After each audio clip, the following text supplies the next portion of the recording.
ready for story time today? Today we're going to be reading this book, Mean Ol Crankfender, by the Ought to Be Good book series by Character Counts. And today's word we're going to learn is caring. Have you ever had to be caring towards someone? We really like it when people are caring toward us, right? So let's find out who in this story learns a lesson in caring. Mean Ol Crankfender, from the Ought to Be Good book series, a lesson in caring. A flying disc whizzed through the air. EJ jumped up and grabbed it. "Not bad," his pal Johnny said. "Now send it back and put some heat on it." "Get ready," EJ shouted and wound up for a huge throw. He launched the disc into the air. It went wide and sailed away from Johnny.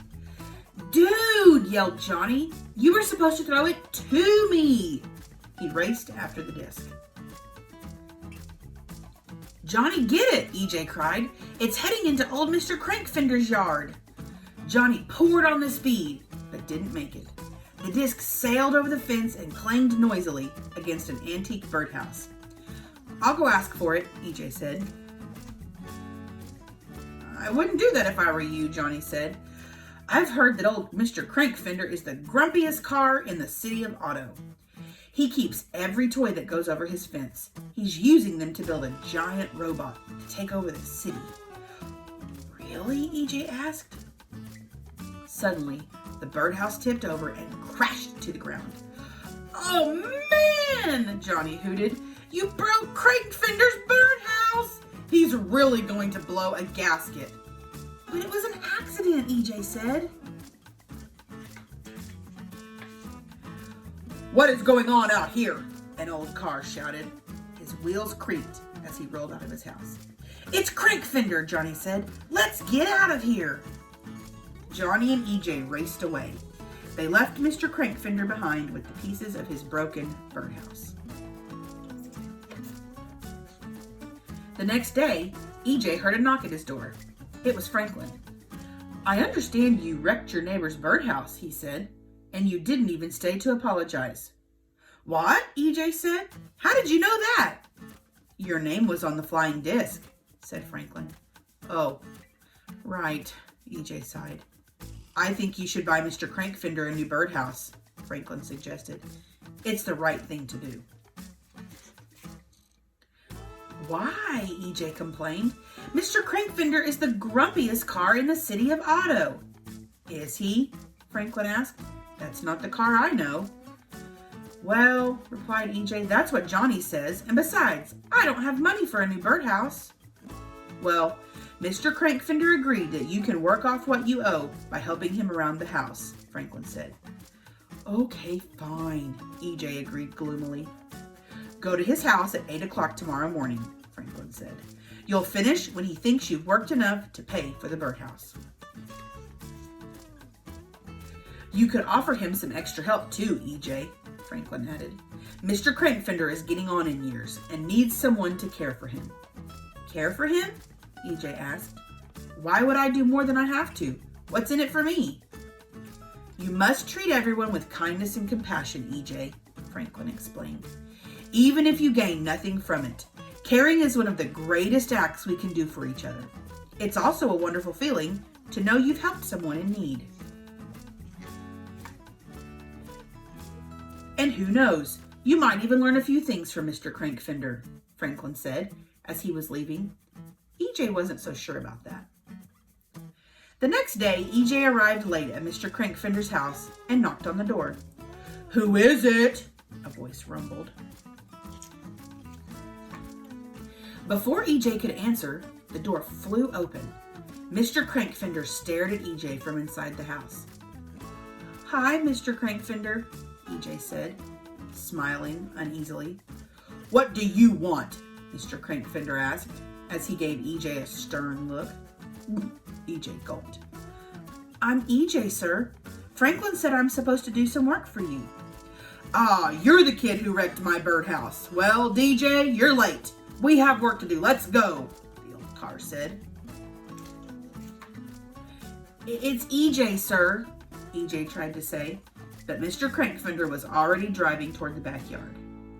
We're going to start by picking weeds in Laura's garden, Mr. Crankfender said. Yes, sir, EJ replied glumly. EJ groaned when he saw the rough and overgrown garden, but he also noticed beautiful flowers poking out among all the weeds. For several hours, EJ and Mr. Crankfender pulled weeds. They worked side by side, in silence. Watch those geraniums, DJ, Mr. Crankfender said, as EJ almost backed over a white bloom. Mr. Crankfender pointed to a bright orange flower. These used to be my prize-winning zinnias. I took them to the flower show every year. Nowadays, it's just too hard for me to take care of them. That's too bad, EJ thought, and remembered the time he helped Franklin at the flower show. EJ silently went back to work. He just wanted to finish weeding and get out of there. Will that be all, Mr. Crankfender? EJ asked later that afternoon.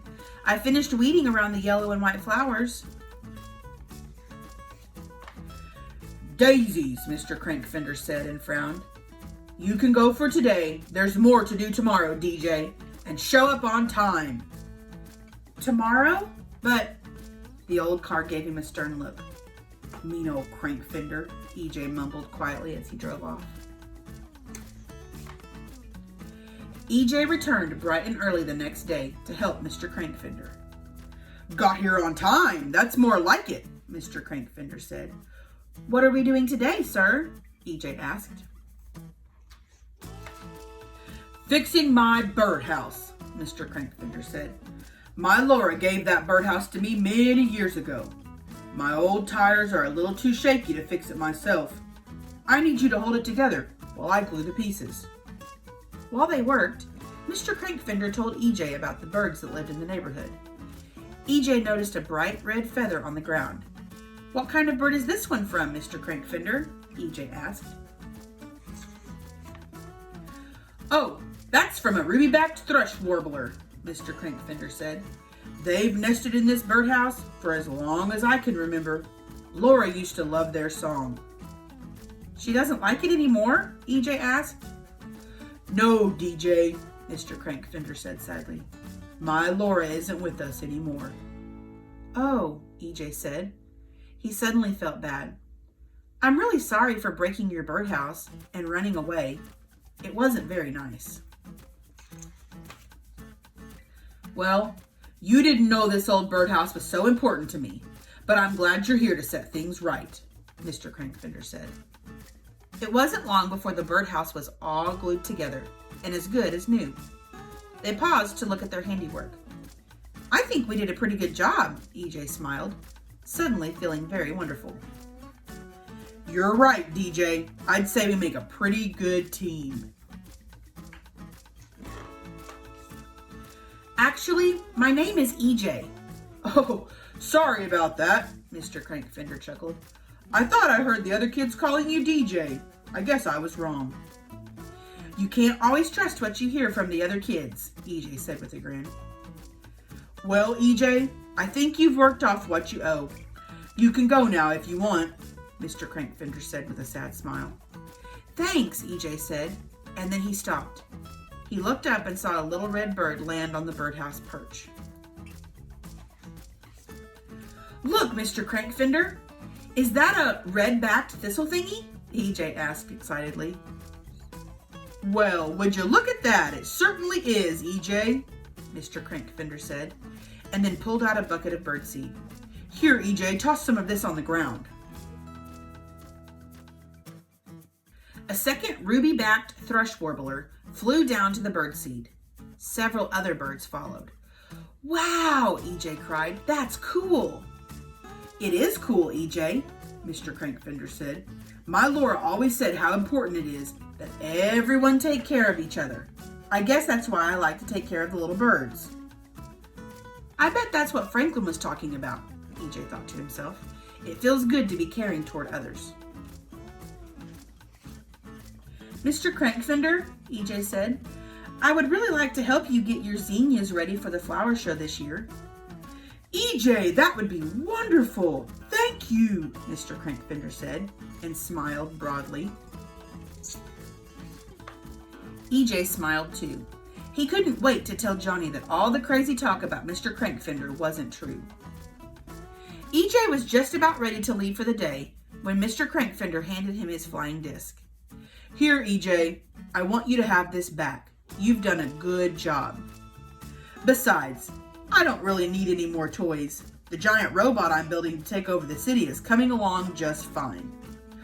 What? EJ gasped. Mr. Crankfender winked, and they both had a good, long laugh. EJ learned a big lesson in caring, didn't he? He cared for Mr. Crankfender, even though at first he wasn't really sure about him. Sometimes there are people in our lives that maybe we just don't like them or we're not sure about them, but we should be caring to everyone because that's the way we want people to treat us, right? I hope you enjoyed our book, and I hope you have a good day. See you later.